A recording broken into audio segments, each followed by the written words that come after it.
Welcome to the Deconstructionist Podcast. I'm your host, John Williamson, and we are back for part 2 with Rabbi Brad Hirschfield.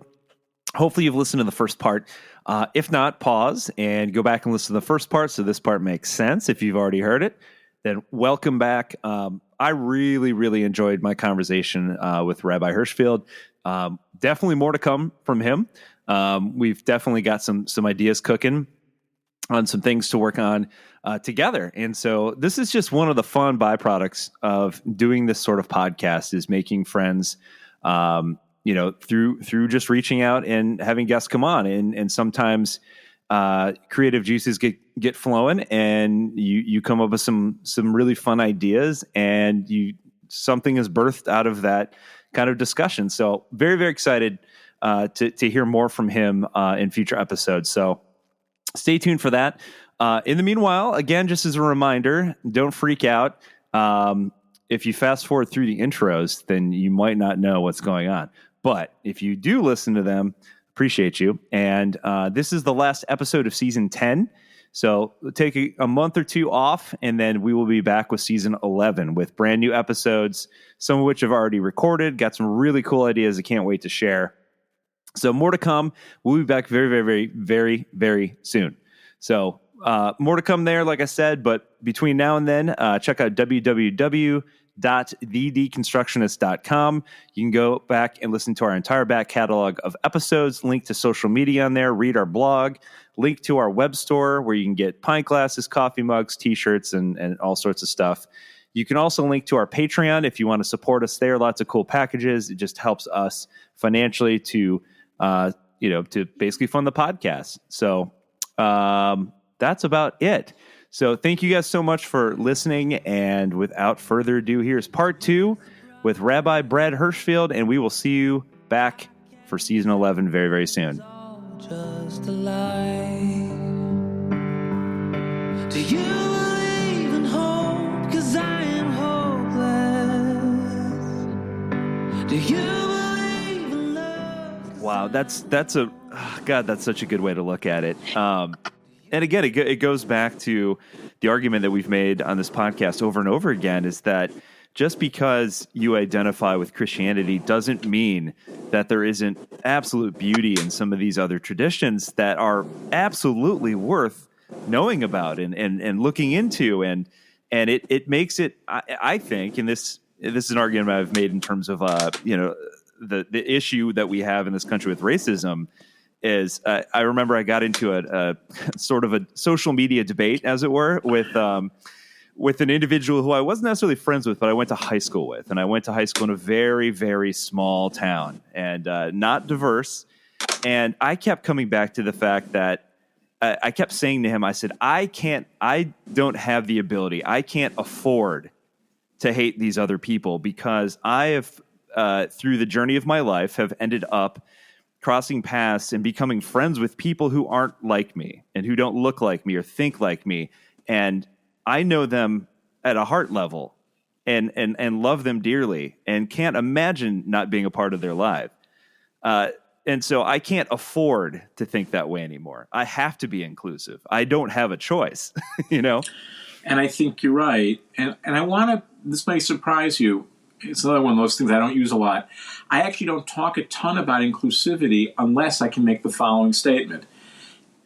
Every inclusive position necessarily excludes some people. Any principle, there's no such thing as being a principled person that includes everything.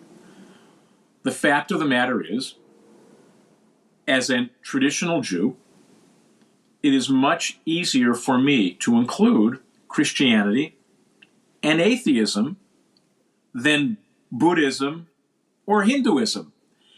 It doesn't mean there aren't truths to be found there. It just means that I accept that there are limits. Anyone who tells me that they have no limits on their inclusivity, they can't be principled people. Then inclusivity becomes their idolatry.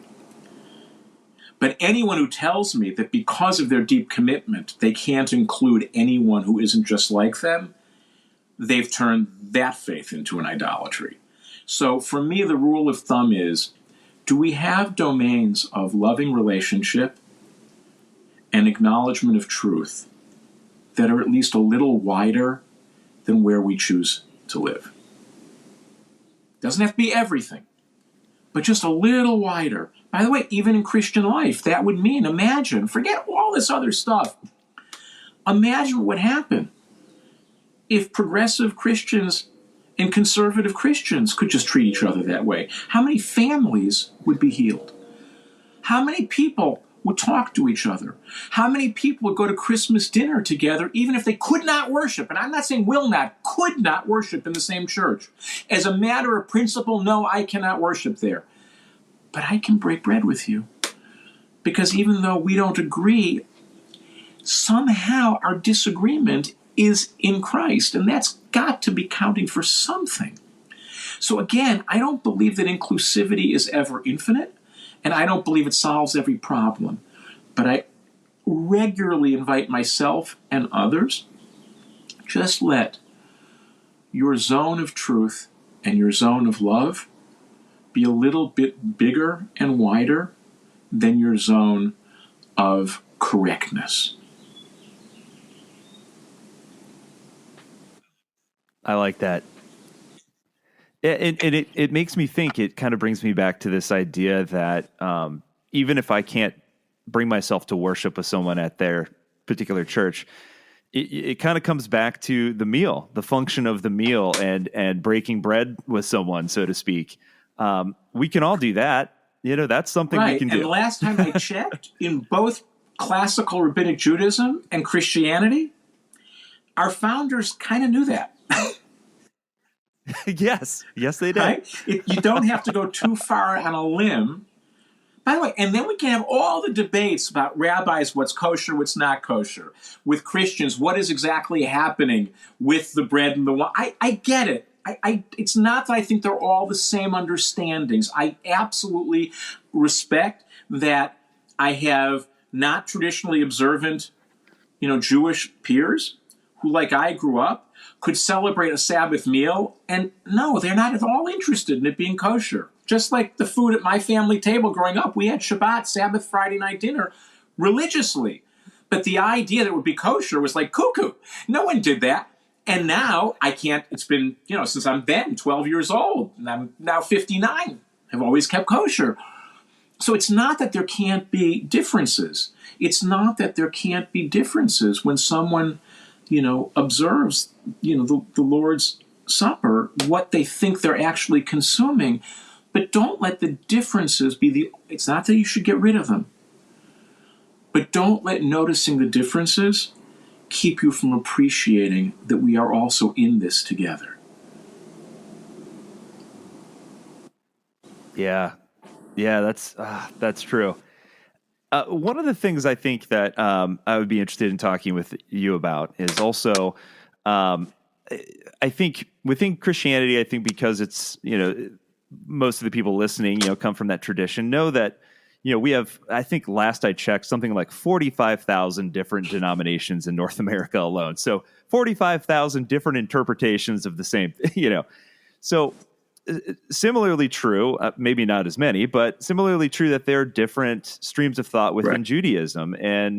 But I think a lot of people don't know that either. They just think Judaism is Judaism is Judaism. Talk a little bit about some of the differences there. And one of the interesting things is, and this really is a departure from any expression of Christian faith, right? If you ask someone, what do you call a Christian who in no way, right, from the most kind of Unitarian Universalist posture to the most conservative Orthodox, Catholic position, would say, no, I have no relationship with Jesus Christ. It doesn't matter. It's irrelevant.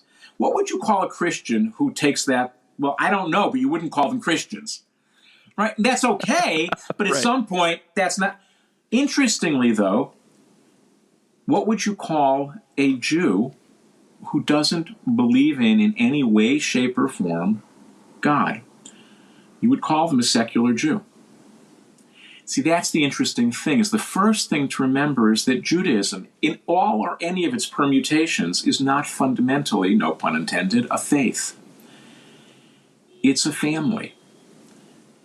And that is one of the luxuries that Jewish tradition since the time of Abraham in all of its permutations has afforded. Because once you know it's a family, you may actually say, I have nothing to do with the religion called Judaism, but I'm a member of the Jewish family. That's a little bit harder in my experience in all the streams of Christianity that are out there to say I have no relationship with Christianity, but I'm a Christian. So already I have a certain latitude because I can invoke, and by the way, fully 50% of American Jews consider themselves cultural Jews, not religious Jews. And yet 95% of Jews in America say their Jewishness is a source of pride, which means you have millions of people who go, I have no interest in religion, and I'm proudly Jewish.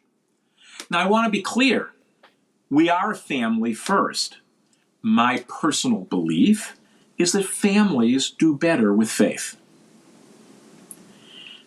I'm pretty, again, forgive the phrase, agnostic about the nature of the faith, but I do believe that families do better when they're grounded in some kind of faith. So now that we've kind of explained how you can have roughly 6+ million North American Jews, of whom at least half say, I have nothing to do with religion, but I'm Jewish because it's a family, you then have different denominations, though even that word is weird because denominations are a model from the Protestant world that Judaism never knew. And that's in part because until, really the last, you can put it 75 years since the end of World War II and the rising of the State of Israel, you can push it all the way back to Napoleon and the emancipation of European Jewry, or somewhere in between there. Jews didn't decide who was Jewish. I mean, we thought we did, and the rabbis debated it, but Jews didn't control who was Jewish. The Christians and the Muslims among whom we live told us who we were. And so a lot of the discussion about what counts as Jewish is relatively new, because in the end, it was the Gentiles among whom we lived who decided for us. We think you're a Jew. We don't give a damn what you believe. We've decided you're a Jew, so go live over there. So you have some of that that's in play also. Now, with all of that, there are still these denominational structures that did get adopted, actually first by Reform and Conservative Judaism. Not surprisingly, they are denominations that rose in the 19th century, in the 18th century a bit, but not really, in the 19th century, primarily in Northern Europe, especially in Germany. No big surprise, the birthplace of Protestantism, where denominational independence was a very important thing.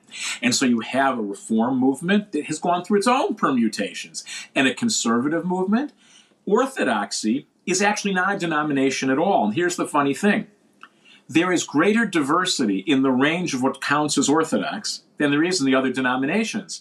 Because Orthodoxy can hold everything from me, who even to many of my teachers, I'm a heretic already, all the way over to Hasidic Jews who would say everything, all right, 95% of what Brad has said to this moment is ridiculous and stupid.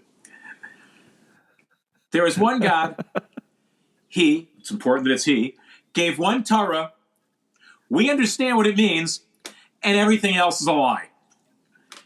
And all of that range can locate itself within Orthodoxy. Because, even the term Orthodox was only a response to Reform, because traditional Jews needed to call themselves something, because again, in Northern Europe, if you weren't part of a denomination, you were nothing. And so, what typically defines those who call themselves Orthodox, and again, I'm not a representative of anyone. I mean, that's the old adage about 2 Jews, 3 opinions is absolutely true. So anytime someone says, I'm representing Judaism, run, don't walk. And by the way, I don't mean that cynically. I think it's one of the great strengths of the Jewish family is to not have a strongly dogmatic tradition. Now again, if you're fully defined by faith, it's probably a luxury you can't afford. If you're a family first, you can get away with it. We've been a family, so we can get away with it. It creates all kinds of fuzziness, but it has its gifts, as you can see. What typically defines people who would call themselves Orthodox, if I had to get it down to a couple of propositions, because now we are in the domain of religion, they are people who believe, in a personal God. They are people who believe that in one way or another, God's will is revealed to the Jewish people through God's teaching, which is literally what the word Torah and subsequent tradition mean. And they are people whose lives are animated by a serious relationship with Jewish law as the structurer of daily practice. Now that's a wide range.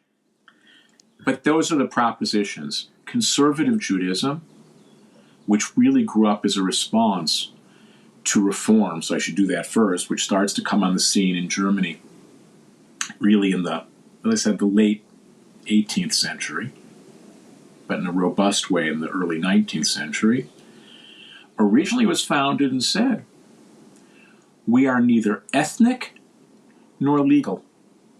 We are an ethical community.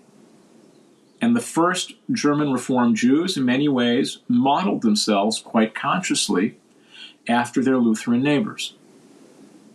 And they did spend a lot of time on dogma and doctrine, because it really was, this is not rule-based. This was very much about a kind of, that's why they seized on the prophetic tradition. There was a post-legal Jewishness. It was very synagogue-driven. It was very faith-driven. That's not where most Reformed Jews are today. We'll get to that. The conservative movement came up as kind of a response to both, drawing on the historical evolutionary themes that Reformed Judaism was championing, and a deep connection to Jewish practice, largely but not exclusively mediated through Jewish law. Now, if you ask me where I kind of see what's going on in contemporary American Judaism today, I don't think, with all due respect, the denominations should all live and be well. I don't think they're actually going to get the job done for most Jews. I think the majority of Jews are cultural Jews and are looking to thousands of years of our people's spiritual and intellectual tradition to help them lead better lives personally and familially, to provide the tools to build those lives, and to make a contribution to the world in which we live, both the Jewish world and the general world. And they're not really, I don't think, synagogue and Hebrew school, I don't think those are the things that are going to do it for them. But in no way do I minimize the depth of their Jewish passion. Then I think you have, kind of the liberal denominations, Reform, Reconstructionist, which we didn't talk about, and conservative. And their sociology looks much like contemporary liberal mainline Protestant Christianity. It is an aging population. It is an intermarrying population. It has a almost exclusively politically liberal personality. So in many ways, it has become narrower, not wider, because it's liberalism. But that's the echo chambering and siloing of America.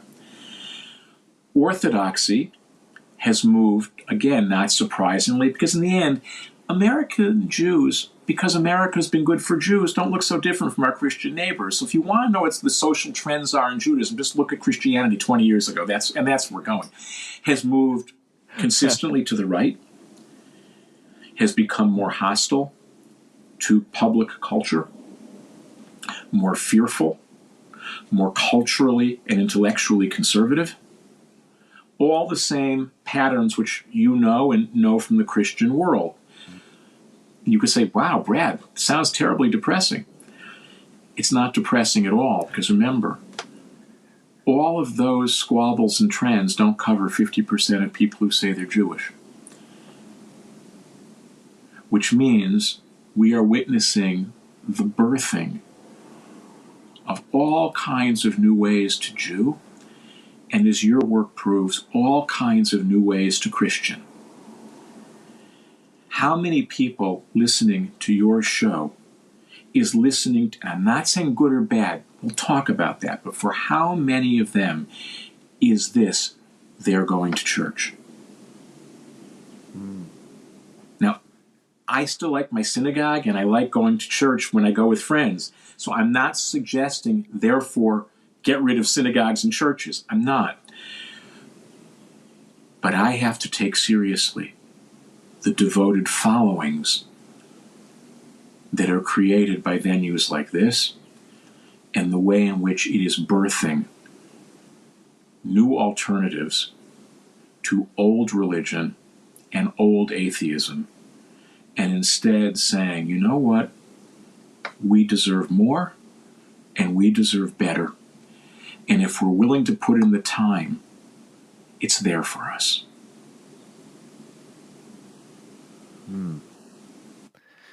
Yeah, it's an interesting time to be alive. I recall several years ago now talking to Christian theologian and asked the question, does it because it feels to me that the Christian church in America specifically, but the church at large, I think, is going through another kind of Reformation period where what was once considered church for our prior generation is not good enough for this current generation, and in a lot of ways I see it as a longing for authenticity.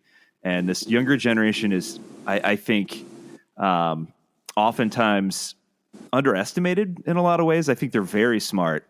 I think they're very hungry. I think they're not in a position where they want to completely give up on religion per se. I think they're looking for something that, like practices what we preach, and isn't, I think they see the hypocrisy, especially because I know you deal with this too, sort of this strange marriage that has occurred, decades ago, but we're really now seeing kind of the fruits of that between politics and religion, specifically in this country. And they see the hypocrisy there. They see how we say one thing and do another, at least within Christianity here. It may be true for Judaism as well. I don't know, but I think they're hungry for something. And I think you're right. I think out of that hunger comes this sort of evolution into whatever this thing's going to be now. I don't know. I don't pretend to know, and I try and balance my incredible optimism with a healthy amount of, you may be wrong, it may be falling apart. The conservatives may all be correct in that regard. But I admit I don't know, and here's the reason I could not agree with you more. The fastest growing demographic in this country are the nuns. And I don't mean Catholic religious women. I mean NONES. Right. Now, here's the interesting thing. The metrics, the numbers in the last 15 years on atheists and agnostics have barely changed. Barely changed. The nuns, this burgeoning mass of, tens of millions of people. It's not that they're running to substitute an ideology, since it's America, mostly Christian, for atheism or agnosticism. So I don't believe, and I don't think the nuns believe, that to be a nun is to be nothing. I think what the nuns believe is that, Mr. and Mrs. Demographer, your checklist boxes can't possibly contain the complexity of my soul. And so when you give me, and I get it, it's demographically necessary if you're at Pew or at Lilly or whatever, when you measure, are you Jewish? If Jewish, are you Orthodox, Reform, right? Are you Christian? If Christian, are you Catholic or Protestant? If Protestant, are you mainline or evangelical? If evangelical, are you these denominations or are you non-denominational? I get all the ways in which that can give us useful data. I also know all the ways it misses some of the most important data, because people's souls are more complicated than the content of those boxes. And I think the best way to understand and to remind ourselves, the nuns are not nothing. The nuns are looking for new menu items, for new boxes, to combine them in ways that I get may freak some of us out, may freak me out. But the fact that it freaks me out doesn't mean it can't possibly be right. The fact is, every faith today freaked someone out when it got founded. Jesus freaked a lot of people out. Moses freaked a lot of people out. Muhammad freaked a lot of people out. Abraham and Sarah freaked a lot of people out. So it's okay to say, I'm freaked out, I want nothing to do with it. But to pretend you know that because it freaks you out, it can't possibly be right, means you don't think you're a person, you think you're God, and you can see till the end of time. And then we have a whole separate set of problems we got to talk about. So yes, what I know from the trend line is the hunger is real. And what I think many of us who are religious leaders and institutional leaders, we confuse people's disinterest in what interests us with being disinterested in faith and spirituality. And the analogy I would make is, it would be like opening a restaurant and putting the menu on the door, as many restaurants do, and seeing people come to the restaurant door and looking at the menu and walking away. And they're going, you see, I told you they weren't hungry. As opposed to saying, you know, I wonder if they're just not hungry for what we thought they should eat.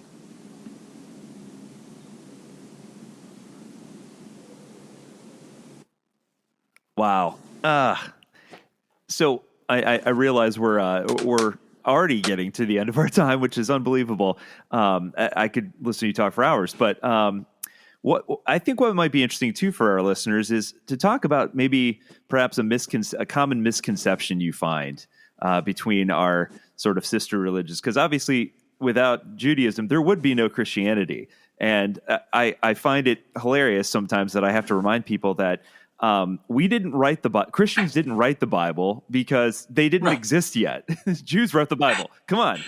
So first of all, I love that you use the phrase sisters, and I'm going to lean into it because although two popes, and it makes Jews very happy, and not a small number of Protestant theologians have described Judaism as the elder sibling, it's actually historically not true. The truth is, Rabbinic Judaism and Christianity are the twin children of the same mom. And the mom is the Hebrew Bible or the Old Testament. We grew up together. And, you know, the relationship between twins, and we can now spend time looking at Jacob and Esau or other things, but the relationship, or our own families, the relationships between twins are often incredibly fraught and incredibly close. We're twins. And so what I would invite people on both sides of this is, it's not who got here first. In the end, everything I know and every study I've seen about twins forging their identities requires two things: a real and discrete sense of their independence, and a real and discrete understanding and appreciation of their interdependence. And I think what happens is we typically have people who are very into the interdependence and actually don't know what to do about the independence, and people who, because of the deep wisdom of independence, are really very scared of the interdependence. And I'm sure it's a mix, and I'm sure it's a different kind of mix for different people. But I think the one thing I would invite people to try and remember is they're both true. We really are independent. They're not the same. And we are truly interdependent, as only twins can be. And we have a shot at working that out in 21st century America in ways that actually no generation ever has. And that's confusing, and it can be threatening, and it definitely upsets all kinds of institutional relations and stuff. And I get that. And, you know, and you and I are blessed because we can run our lives in a way that makes the most of that upheaval. And I know that not everyone can. So I take it seriously. I would just try and remind myself and others that we're really quite blessed, because this is an upheaval that's happening by and large I admit I have some concerns moving forward, but by and large, without violence. Certainly with less violence than it has in the past centuries. And so, can we start by owning that both some people are really freaked out because a lot is changing and it's happening faster than anyone can see? And by the way, I would say that to both progressives and conservatives. When conservatives say they know the sky is falling and it's all falling apart, I'm like, how do you know? And when progressives say, oh, we can that's Oz is right there. We understand perfectly what God's will is. I say, it's funny. You sound just like the people you hate. What if we actually admitted that we're on a journey whose trajectory we know, but we don't know its end point? We know the general direction we're heading, and for me, I can root it, if I'm allowed to actually be overtly biblical, in the Abraham story, when in Genesis 12, Abraham is told, in you, the people of the world will be blessed. Which means the Jewish journey is founded in the notion that I can't just be a blessing to myself and to my people. I've got to be a blessing to myself and to my people in a way that other people in the world feel blessed by our presence. And if you want to go back even further, Adam and Eve, and no, I'm not taking a position on the facticity of that story. Adam and Eve were not Jews. And they weren't Christians, and they weren't Muslims, and they weren't Buddhists or Hindus, and they certainly weren't atheists or agnostics, because they're talking to someone who they think of as God. What they were was human beings. And the first thing we're told about them is they are created in the image of God. And I know this much. We can fight about whether there is a God or there isn't. For me, yes. But I can't go to a blackboard and prove it. But absolutely yes for me. But I know what we can't fight about is that all human beings, whoever they are created in the image of that God in whom some of us believe and some of us don't. And if we actually treated each other in light of that fact, if we actually had debates about God or religion or respective churches or denominations in light of that fact, have the debates, have the fights. They're real. They are differences. They are real differences, and they need to be thrashed out. I would just remind myself and everyone else, have them in a way that everyone understands that combatants in those cultural and theological fights actually made everyone who's a party to them feel like they are more in the image of God, not less.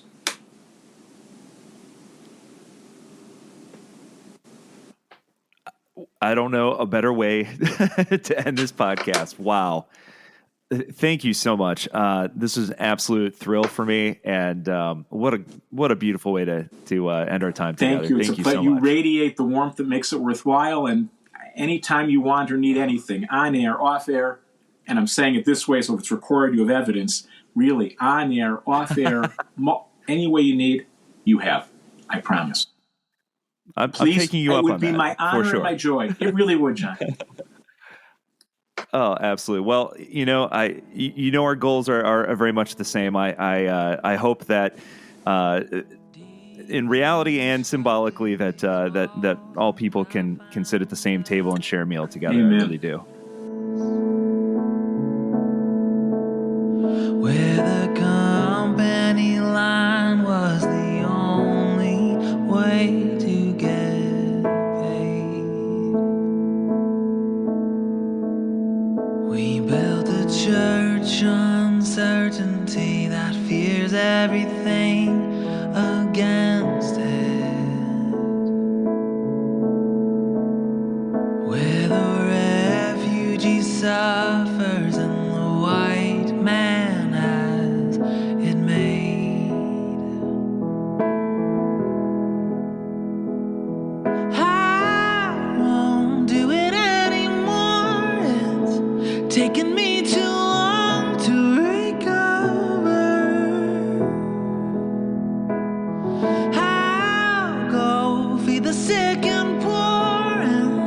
try to help the world to recover.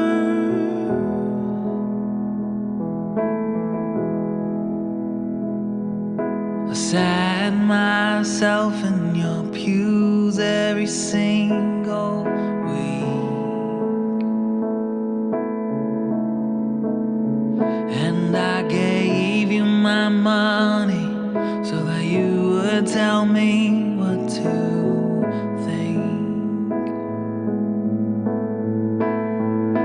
And I learned from a book that you had taken the heart out of.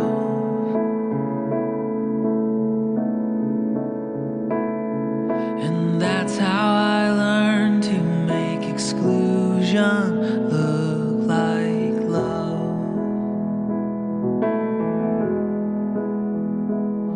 I won't do it anymore. It's taken me too long to recover.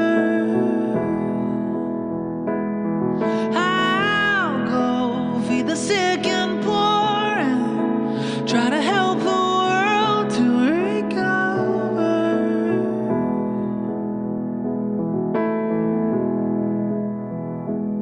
So come as you are.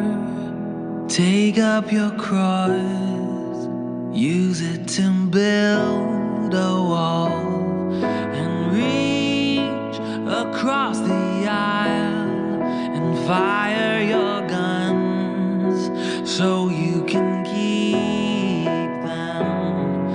And love how you want. If we approve, and you'll be undefiled. So come, accept our gift, salvation from sinners.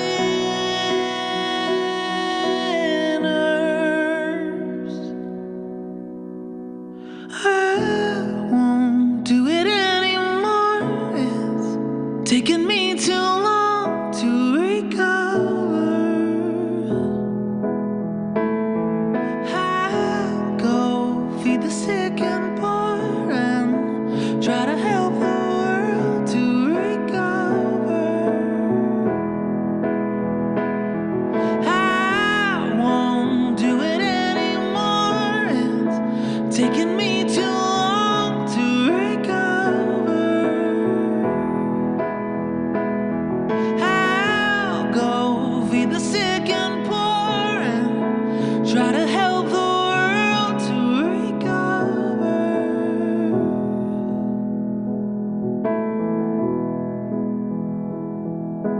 Gonna take a while to wade through the fear and the hurt.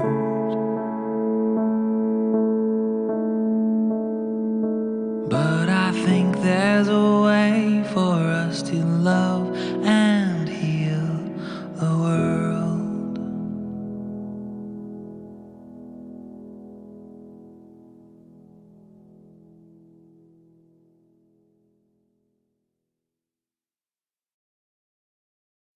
Ever feel like your blanket just can't keep up with you or the weather? Introducing the all-season Miki Couture Everywhere Blanket. Whether you're at the beach, on a hike, or cozying up around the fire pit, the Miki Couture Everywhere Blanket is your perfect companion. This new hooded blanket is super soft, ultra-portable, and stylish too. It offers luxury comfort and warmth that goes wherever you go. Get your new Miki Couture Everywhere Blanket today. Available now in stores and online at MikiCouture.com.